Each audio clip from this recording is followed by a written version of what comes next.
Party کے تنظیمی ذمہ داروں کے اجلاس میں کچھ فیصلے ہوئے تھے، اس سے آپ کو آگاہ کرنا تھا۔ ہم نے باغ جناح میں جو پروگرام کیا تھا اس میں ہم نے کہا تھا کہ فرسٹ مارچ سے ہمارا تھا دستخطی مہم کا، ہم نے 1 مارچ سے جنوبی سندھ صوبے کی حمایت میں دستخطی مہم کا آغاز کرنا تھا۔ جب ہم اندرون سندھ شہروں میں، مختلف شہروں میں گئے، بیپرخاص گئے، حیدرآباد گئے، اور اس کے بعد پھر ہمارے پاس باقی تمام چھوٹے بڑے شہروں سے لوگوں نے رابطے کیے اور انہوں نے اس خواہش کا اظہار کیا کہ ہم اپنے اپنے شہروں میں پروگرام کرنا چاہتے ہیں اور آپ وہاں آ کر اپنی پارٹی کا موقف بیان کیجیے۔ اور جہاں ہمارا تنظیمی اسٹرکچر بھی موجود نہیں تھا وہاں سے بھی لوگوں نے ہمیں اپروچ کیا۔ ظاہر ہے ہم نے آپ کو بتا دیا تھا کہ سکھر میں ہمارے تنظیمی ڈھانچہ موجود ہے، بہت مضبوط نہیں لیکن موجود ہے، اور حیدرآباد کے بعد ہمارے ذہن میں تھا کہ ہم سکھر میں بڑا پروگرام کریں گے۔ تو جو ترتیب اب بنتی ہمیں نظر آ رہی ہے اس میں 1 مارچ کو ہم دستخطی مہم کا آغاز نہیں کریں گے، ہم اسے ڈیلے کریں گے تاکہ ہم تمام شہروں میں ایک ساتھ دستخطی مہم کا آغاز کریں۔ ہم نے اس شہر میں بھی متعدد پروگرام ترتیب دیے ہیں، اور اس میں ایک پروگرام، کیونکہ ظاہر ہے کہ تمام مکاتب فکر کے لوگوں کو اور مرد اور خواتین سب کو ہمیں متحرک کرنا تھا، تو ہمارے خواتین ونگ نے ان کی مشاورت سے یہ طے ہوا کہ گلشن اقبال میں جو منگل بازار گراؤنڈ ہے اس میں مہاجر خواتین کنونشن کا انعقاد کیا جائے گا۔ تو 26 فروری کو انشاءاللہ بہت بڑا اجتماع خواتین کا ہوگا، اس کے بعد اورنگی ٹاؤن کا اجتماع ہے، اس کے بعد شہزاد پور کا اجتماع ہے، اور اس کے بعد گریجولی ہم شہروں کے چھوٹے معاملات نمٹا کر اور سکھر کے اجتماع کی طرف جائیں گے۔ ایک تو ان چیزوں سے آپ کو آگاہ کرنا تھا، اور آپ کے توسط سے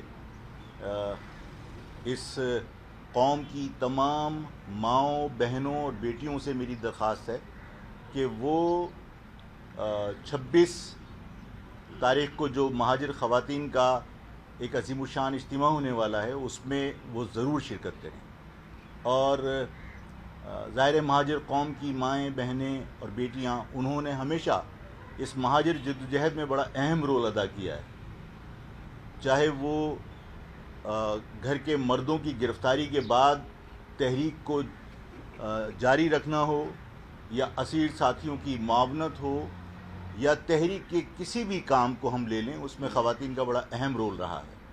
اور میں چاہتا ہوں کہ جب ہم صوبے کی جدوجہد تیز کر رہے ہیں اور ہم بار بار یہ کہہ چکے کہ تمام مہاجروں کے جو مسائل ہیں ان کا حل بھی ہمیں علیحدہ صوبہ اور اپنے وسائل پر اختیار حاصل کرنے میں ہی نظر آتا ہے، تو اس جدوجہد میں مہاجر ماؤں، بہنوں، بیٹیوں سے سب سے میری درخواست ہے کہ جس طرح میں نے جناح باغ میں کہا تھا، جناح باغ کے جلسے سے پہلے کہا تھا کہ تمام خواتین اپنی سیاسی وابستگی کو بالائے طاق رکھ کر مہاجر ہونے کے ناطے اس اجتماع میں پہنچنے کی کوشش کریں، تاکہ ہم پاکستان میں فیصلہ کرنے والی تمام قوتوں کو یہ میسیج دے سکیں کہ مہاجر قوم جس کے بارے میں یہ تاثر قائم کیا گیا کہ وہ منتشر ہے، ان کی خواتین بھی مہاجر نام پر اسی طرح متحد ہیں جس طرح اس کے مرد متحد ہیں۔ تو ایک تو میری یہ درخواست ہے آپ کی توسط سے۔ دوسرا دیکھیے، جو مہنگائی کا معاملہ ہے، جب حکومت چاہتی ہے پیٹرول کے اوپر قیمت بڑھا دیتی ہے، جب چاہتی ہے بجلی کے اوپر قیمت بڑھا دیتی ہے، کبھی فیول ایڈجسٹمنٹ چارجز کے نام پر، کبھی IMF کی شرائط کے نام پر، اور یہ سب کچھ اس حاکم کی موجودگی میں ہو رہا ہے جو ریاست مدینہ کی بات کیا کرتا ہے۔ ابھی گزشتہ دنوں بجلی کے اوپر 3 روپے کچھ پیسے اچانک رات کو بڑھا دیے، اور اس کے بعد ابھی آج 12 روپے 3 پیسے پیٹرول کے اوپر بڑھا دیے۔ یہ 12 روپے کوئی چھوٹی رقم نہیں ہے۔ یہ جو ہر تھوڑے دن کے بعد بجلی کا بم گرا دیتے ہیں، یہ پیٹرول کا بم گرا دیتے ہیں، یہ اپنی عوام کو اس مہنگائی کے اندر دبا کر کچل رہے ہیں۔ دیکھیے، ریاست مدینہ کی بات کر دینا اس سے ریاست مدینہ تو نہیں بن جاتی۔ ریاست مدینہ میں یعنی آپ جن کی مثالیں دیا کرتے ہیں، حضرت ابوبکر صدیق رضی اللہ تعالیٰ عنہ کے بارے میں لوگ کہتے ہیں کہ حضرت ابوبکر صدیق رضی اللہ تعالیٰ عنہ ایک تاجر تھے، اور جب ان کو خلافت دی گئی تو ان کو کہا گیا کہ اب آپ جو کاروبار آپ کا ہے وہاں آپ مت جائیے، اس لیے کہ پھر یہ ریاست کے کام کون چلائے گا۔ تو ان کے گزر بسر کے لیے یہ طے ہوا کہ بیت المال سے ان کے اخراجات کا کوئی رقم مختص کی جائے گی۔ حضرت ابوبکر صدیق رضی اللہ تعالیٰ عنہ سے پوچھا کہ آپ کے لیے کیا معاوضہ یا کیا رقم رکھی جائے جس سے آپ کا گزر بسر ہو سکے۔ یہ ریاست مدینہ کی بات کرنے والے جو ہمیشہ اسمبلیوں میں، یعنی مجھے عمران خان کا اپنا خود کا ذاتی اسٹیٹمنٹ یاد ہے، اور یہ ابھی اپنی ہی گورنمنٹ میں، کہ جو ان کی تنخواہ ہے ماشاءاللہ، جو ان کے یعنی اور مرات ملتی ہیں، وہ لاکھوں روپے میں بنتی ہیں۔ وہ لاکھوں روپے میں انہوں نے، پرائم منسٹر صاحب نے کہا کہ میرا اس میں گزارا نہیں ہوتا۔ حضرت ابوبکر صدیق رضی اللہ تعالیٰ عنہ، جن کو یہ ریاست مدینہ کی بات کرنے والا شخص کہتا ہے کہ میرا گزارا نہیں ہوتا، حضرت ابوبکر صدیق رضی اللہ تعالیٰ عنہ نے کہا کہ میرے لیے وہ رقم مختص کی جائے جو ایک مزدور کی اجرت ہے۔ اور لوگوں نے ان سے پوچھا کہ اگر آپ کا اس اجرت میں گزارا نہ ہو سکا تو کہنے لگے پھر مزدور کی تنخواہ بڑھا دی جائے، اس لیے کہ وہی رقم پھر مجھے ریکوائرڈ ہو۔ یہ ہے ریاست مدینہ کی مثال ہے۔ یہاں ہمارا پرائم منسٹر جو ہے وہ لاکھوں روپیہ مراد کی شکل میں اور تنخواہ کی شکل میں لینے کے باوجود کہہ دیتا ہے کہ میرا گزارا نہیں ہو رہا، اور عوام کی پریشانیوں کو بالائے طاق رکھ کر IMF کی شرائط پر جب چاہتے ہیں وہ بجلی اور پیٹرول کے بم گرا دیتے ہیں۔ اگر اس عوام کو اسی طرح کچلنا ہے تو اس پاکستان کے پاس نیوکلر بم بھی ہے، ایک مرتبہ مار کے قصہ ختم کیا جائے۔ اور اگر اس پاکستان کی عوام کے ساتھ کوئی ہمدردی ہے تو اس پاکستان کی گورنمنٹ کو چاہیے کہ یہ مثالیں ہمیں دے دیتے ہیں کہ صاحب دوسرے ممالک سے ہمارے ہاں مہنگائی کم ہے۔ بات یہ ہے کہ آپ ان کی پر کیپیٹا انکم بھی تو دیکھیے اور ہماری پر کیپیٹا انکم بھی تو دیکھیے۔ ہمارے ہاں کیا ہم ڈالر کے اندر تنخواہیں دے رہے ہیں جو ہم امریکہ کے پیٹرول کی قیمت سے مقابلہ کر رہے ہیں؟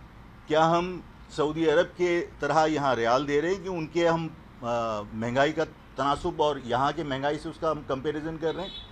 تو یہ سب لوگوں کو بیوقوف بنانے کی جو حرکتیں ہیں وہ حکومت کو بند کر کے حکومت کو ریلیف دینا چاہیے اس عوام کو جو اس وقت مہنگائی کی چکی میں پس رہے ہیں۔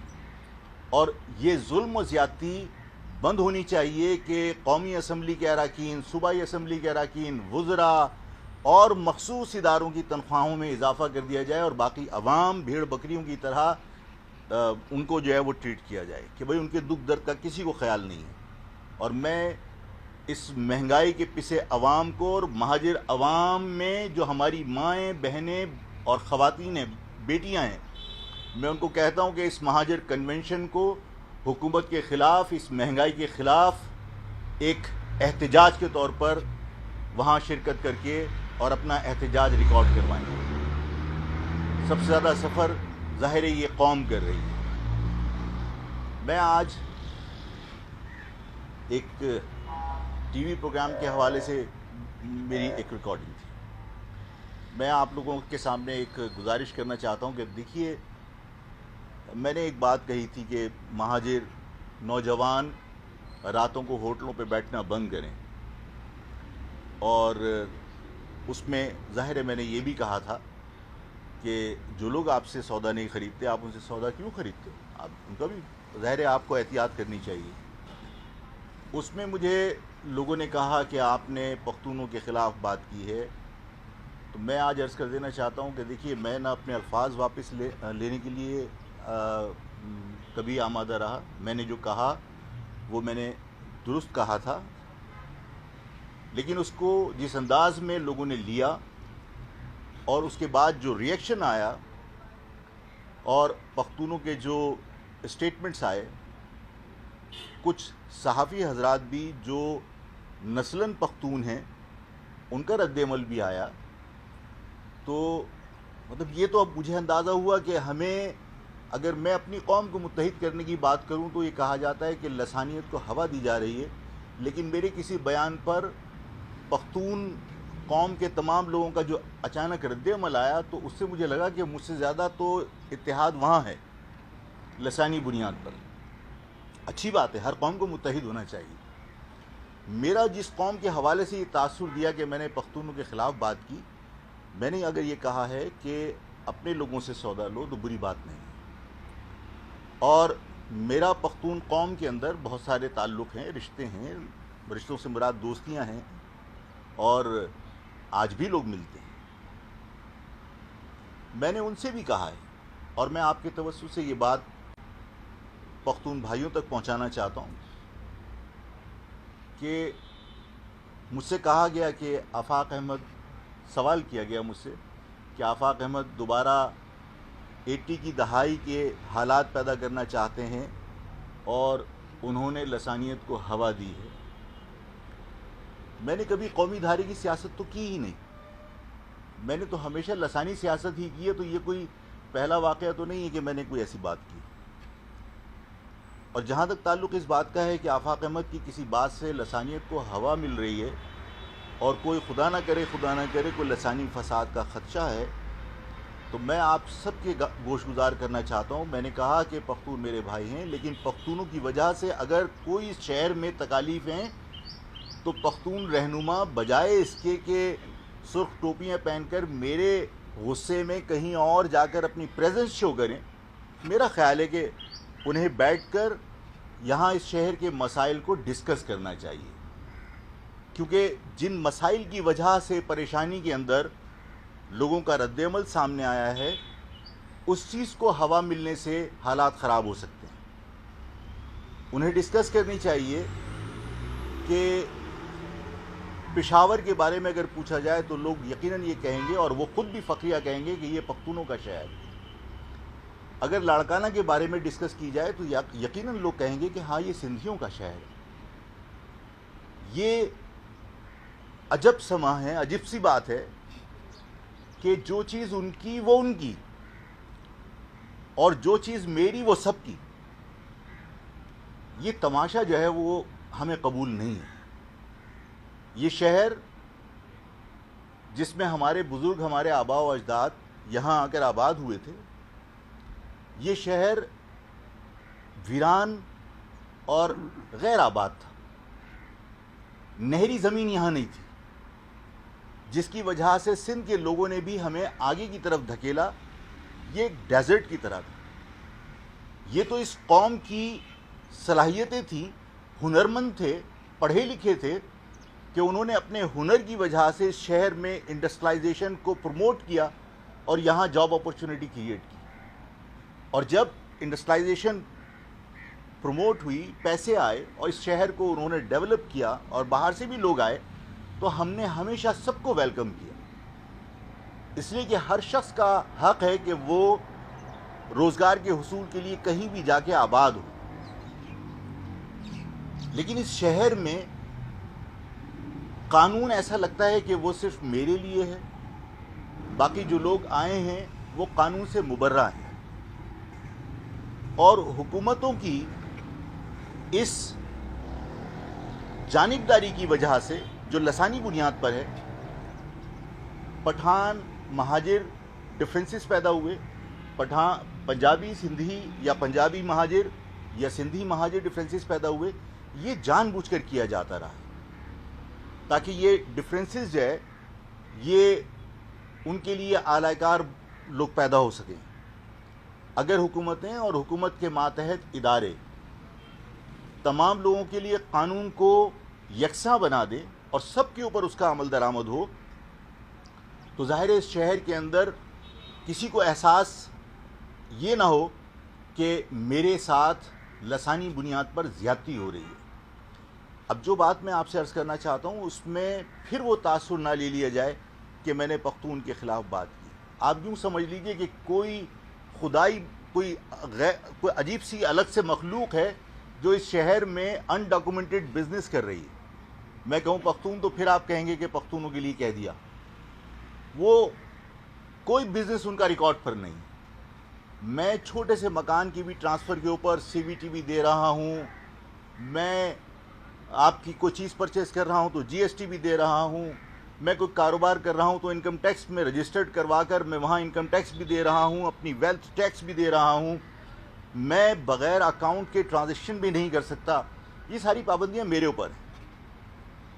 اور اسی شہر کے اندر ہزاروں نہیں لاکھوں لوگ ایسے ہیں کہ جن کا کوئی اکاؤنٹ نہیں ہے, جن کا کوئی ریکارڈ نہیں ہے. وہ بوریوں میں پیسے رکھتے ہیں, نہ ٹیکس دیتے ہیں, نہ ان کی کوئی چیز ڈاکومنٹڈ ہے.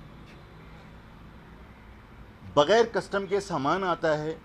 میں نے پچھلی مرتبہ بھی عرض کیا تھا کہ دیکھیے میری قوم کے وہ لوگ, ہم میں 80% لوگ وہ تجارت سے وابستہ ہیں, چھوٹے چھوٹے کاروبار سے وابستہ ہیں.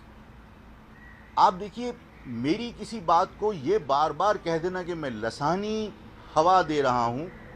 میں نے آپ سے کہا کہ میں یہ کہہ رہا ہوں کہ کوئی مخلوق ہے جو یہاں پر بغیر کسٹم کے کپڑا لاتی ہے اور 5 کروڑ روپے کی تاریخ روڈ پہ میرے کسی مہاجر کی دکان ہے, اس کے باہر 5,000 روپے کا ٹھیلا لگا کے وہ بغیر کسٹم کے جو کپڑا آتا ہے وہ بیچ دیا. اب مجھے بتائیے 5 کروڑ کی انویسٹمنٹ کرنے والا کہاں کھڑا ہوگا جس سے آپ ٹیکس وصول کر رہے ہیں, جس کے ٹیکس سے پاکستان چل رہا ہے.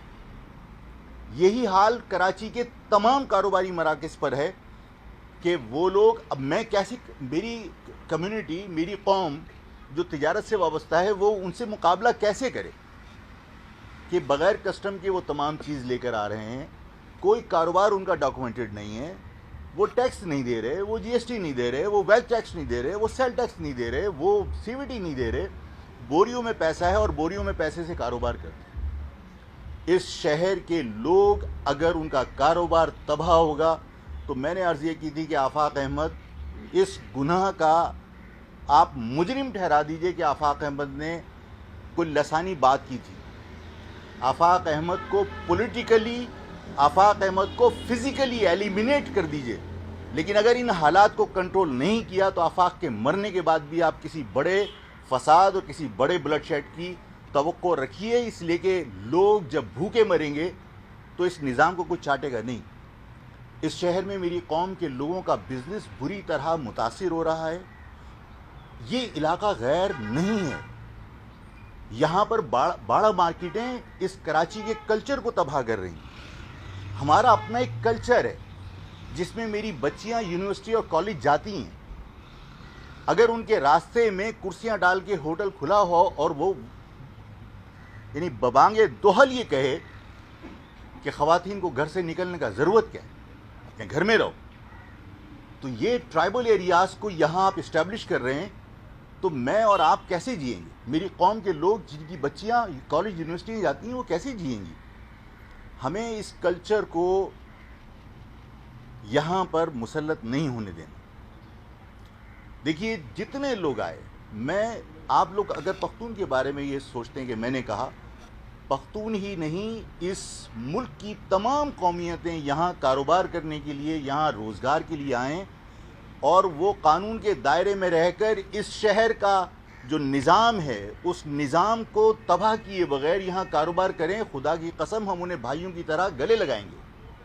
میری کسی سے دشمنی نہیں, کسی پختون سے, کسی پنجابی سے, کسی پٹھان سے, لیکن اگر میری قوم کے مفادات کو رونتے ہوئے اس شہر کا نظام تباہ کر کے یہاں کے قانون کو بالائے طاق رکھ کر اگر کوئی کاروبار کرے گا تو میرا نشاندہی کرنے کا کم از کم فرض بنتا ہے حکومت کے سامنے کہ ان معاملات کو روکیے. اگر ان معاملات کو نہیں روکا تو آفاق نہیں بھی ہوگا. تو میری قوم کا کاروبار اگر تباہ ہوا اور وہ بے روزگار ہوئے اور اگر ان کو بھوک نے تنگ کیا تو اس شہر کے اندر امن نہیں ہو سکتا. اس شہر میں امن اسی وقت ہوگا جب اس شہر میں آنے والے لوگ اس شہر کے نظام کے مطابق, اس شہر کے ڈسپلن کو فالو کرتے ہوئے, اس شہر کے نظام کی بہتری کی پرواہ کرتے ہوئے کام کریں گے. اور اگر اس شہر کے اندر لوگ صرف اپنے روزگار یعنی آمدنی کو مد میں نظر رکھ کر اور یہاں کے نظام کو تباہ کریں گے. میں نے لوگوں سے کہا کہ مجھ سے شکایت کی جا رہی ہے کہ میں نے ایسی بات کر دی. میں نے کہا کہ پختون میرے بھائی، لیکن اس شہر میں آ کے اگر پشتین کا کوئی آدمی یہ کہے کہ اس شہر کی کنجی میرے پاس ہے، اس شہر کو ہم نے اپنے خون سے سینچ کر سنوارا، ہمارا کوئی اور شہر تو نہیں ہے. لاڑکانہ کو میں اپنا شہر تو نہیں کہہ سکتا. یہ شہر ہم نے اپنے خون سے سنوارا تھا. آج اگر کوئی کہے اس کی کنجی ہمارے پاس ہے تو آفاق کہے گا نا کہ بھائی بن کے رہو، باپ نہیں بنو، اس لیے کہ یہ شہر ہمارا ہے. اس شہر کو، اور میں نے آپ سے کہا کہ یہ ہمیں ہضم نہیں ہوتا کہ پشاور پٹھان کا، لاہور پنجابی کا، لاڑکانہ فلاں کا، مطلب آپ جو چیز میری وہ سب کی. مطلب الطاف حسین ایک لطیفہ سنایا کرتے تھے، میں آپ کے سامنے گوش گزار اس لیے کر رہا ہوں تاکہ مطلب یہ نہیں کہ کل ان کی فیصلہ آیا ہے اس لیے میں سنا رہا ہوں. الطاف ایک لطیفہ سنایا کرتے تھے کہ ایک بچہ پڑوس کے سبزی والے کی ڈھیری میں سے ہری مرچیں اٹھا کے اپنے ڈھیری میں ڈال دیا کرتا تھا. تو اس سے پوچھا کہ بھائی یہ تمہارا بچہ جو ہے وہ میری ڈھیری میں سے اٹھا کے ہری مرچیں اپنی ڈھیری میں بار بار ڈال دیتا ہے. تو انہوں نے کہا چریا ہے. تو انہوں نے کہا اچھا. کہنے لگا اگر چریا ہے تو اپنی ڈھیری میں سے اٹھا کے یہ میری ڈھیری میں کیوں نہیں ڈالتا تھا؟ کہنے لگا اتنا چریا نہیں ہے. تو ہمارے ساتھ مطلب حب الوطنی کا درس، بھائی چارگی کا درس وہ صرف یہاں پر ہے. یعنی پشاور آپ کا، یہاں آؤ تو یہ سب کا. تو مجھے اتنا محب وطن نہیں بناؤ. یہ شہر میرا ہے، اور جس طرح پاکستان پہ سب کا حق ہے اس طرح میرا حق ہے، اور جس طرح آپ کے شہر پہ آپ کا حق ہے اسی طرح میرے شہر پہ میرا حق ہے. اس سے زیادہ قربانی دینے کا مجھ میں ہمت نہیں ہے کہ میں اپنے شہر کو سب کا شہر کہوں. یہ شہر اس وقت سب کا شہر ہونا چاہیے تھا جب یہاں دھول اڑتی تھی، جب یہاں کیکر کے درختوں کے علاوہ کچھ نہیں تھا. لوگ یہاں تیتر کا شکار کرنے آیا کرتے تھے. نہری زمین پہ تو کبھی کسی نے ہمیں ویلکم نہیں کیا کہ ہندوستان سے جو لوگ ہجرت کر کے آ رہے ہیں آؤ پنجاب کی جو نہری زمین ہے اس پہ آ کے آباد ہو جاؤ، یا سندھ کی نہری زمین پہ آباد ہو جاؤ. ہمیں تو دھکا دے کے یہاں بھیجا تھا. جب اس کو گلستان بنا دیا تو پھر سب کا دعویٰ کہ یہ سب مطلب یہ پاکستان منی پاکستان ہے. یہ شہر مہاجروں کا شہر ہے. یہاں پر جتنے لوگ آئیں گے، میں نے آپ سے عرض کی کہ میں لسانیت کو ہوا نہیں دے رہا، بلکہ میں سب کو کہتا ہوں کہ یہاں آئیں روزگار کے حصول کے لیے، اور ہمارے بھائی بن کر رہیں. ہم انہیں ویلکم کریں گے، لیکن اس شہر کے نظام کو برباد نہیں کریں، اس شہر کا انفراسٹرکچر تباہ نہیں کریں. اس شہر کا انفراسٹرکچر تباہ کر کے اور مطلب دعوے دار کوئی بن جائے، وہ ظاہر قابل قبول نہیں ہے. میں آپ سب کا شکریہ ادا کرتا ہوں کہ آپ تشریف لائے تھے، اور میں یہ چاہتا ہوں کہ اس معاملے میں اس کو لسانی رنگ دینے کی بجائے حقیقت پسندانہ طریقے سے اس کو آگے پیش کیا جائے کہ بھائی یہ جائز بات ہے کہ یہاں روزگار کے حصول کے لیے آئیں گے. آفاق نے کہا ہے وہ میرے بھائی ہیں، چاہے وہ پختون ہوں، دشمن نہیں ہیں میرے، لیکن یہاں کا انفراسٹرکچر تباہ نہیں کرو، میرے لوگوں کا کاروبار تباہ نہیں کرو. میرے لوگ قانون کے دائرے میں رہ کر کاروبار کرتے ہیں. اس شہر میں آ کر جس کو کاروبار کرنا ہے اس قانون کے دائرے میں رہ کر کاروبار کرے.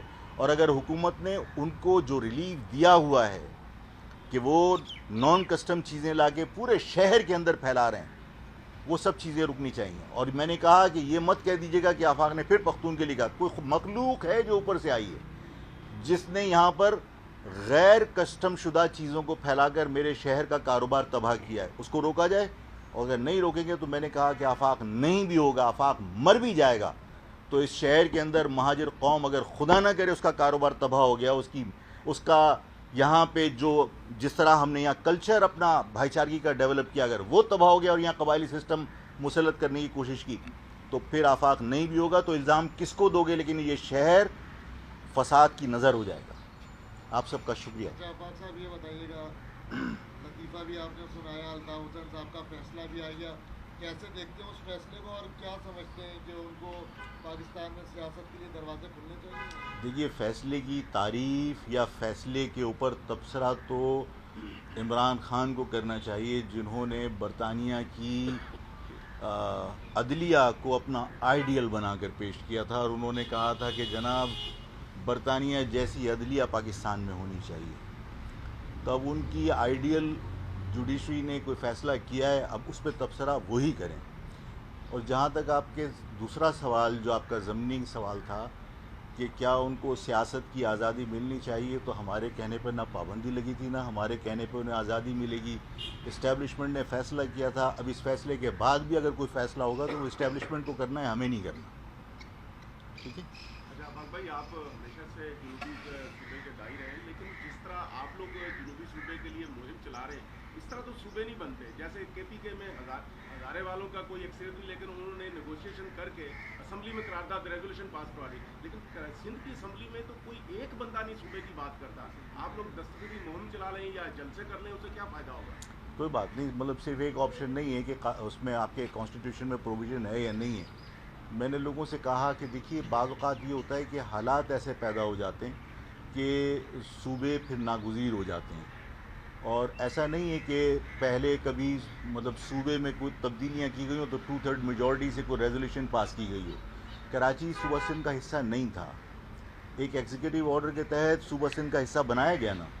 تو ایسے ایگزیکٹو آرڈرز بھی آ سکتے ہیں، اور نہیں آتے ہیں تو بھی میں آپ کے سامنے ایک بات کرنا چاہتا ہوں کہ دیکھیے پاکستان جب بنا تو جو برطانیہ کا قانون اس وقت رائج تھا، اس برطانیہ کے قانون میں کیا الگ ملک بنانے کا کوئی پروویژن موجود تھا؟ نہیں تھا. تو آج اگر اس قانون کے اندر کوئی نیا صوبہ بنانے کا پروویژن ایسا ہے جس میں ہم 2/3 میجورٹی نہیں لے سکتے، تو کوئی بڑی بات نہیں ہے، اور بہت سارے آپشنز کھلے ہوتے ہیں. واقعی آپ صوبے کی بات کر رہے ہیں، معاملہ یہ ہے